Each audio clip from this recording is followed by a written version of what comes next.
ஆய்வு பண்ணி அறிவிங்க. கூட்டணி இனிமேல் யாரோடும் இல்லை, திமுக தனித்து வச்சுக்க அறிவிங்க. 236 நிப்போம் தலைவர. இது பாலு திட்டம் சொல்லிட்டோம் இல்லங்க.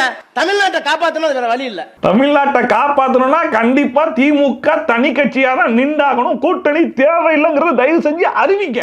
ஏன்னா இப்ப கூட்டணி யாரும் இல்ல, இருந்தவங்க எல்லாம் தாவேகா கூட போயிட்டாங்க. அதாவது இது எப்படி இருக்குன்னா, நீ என்னடா எங்களை வேணான்னு சொல்றது, நான் சொல்றேன்னா நீங்க வேணான்னு அப்படிங்கிற மாதிரி காமெடி பண்ணிருக்காங்க. திமுக தனித்து வச்சுக்க அறிவிங்க.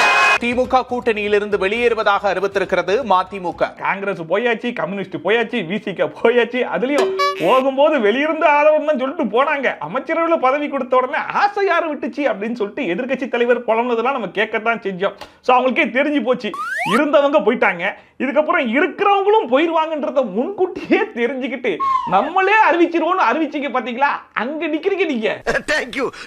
உண்மையை சொல்றவங்க தெய்வத்துக்கு சமம்னு சொல்லுவாங்க. அந்த மாதிரி ஆர் ராசா அவர்களை நம்ம உண்மையிலேயே பாராட்டி ஆகணும். ஏன்னா 234 தொகுதியிலையும் கூட்டணி இல்லாம நம்மளே நின்றலாம், அப்பதான் தமிழ்நாட்டை காப்பாற்ற முடியும்னு சொன்னார். பாத்தீங்களா, அவர் சொன்னதுக்கான அர்த்தம் என்னன்னா, எப்படி நம்ம ஜெயிக்க போறது இல்ல, தமிழ்நாட்டு மக்கள் ரொம்ப பாதுகாப்பா இருப்பாங்க அப்படிங்கிற மாதிரி சொல்றாரு போல. தமிழ்நாட்டை காப்பாத்தணும், வேற வழி இல்ல. ஃபுல் வீடியோ நீங்க பார்க்கணும்னு நினைச்சீங்கன்னா லிங்க் இங்க இருக்கு, கிளிக் பண்ணி பாருங்க.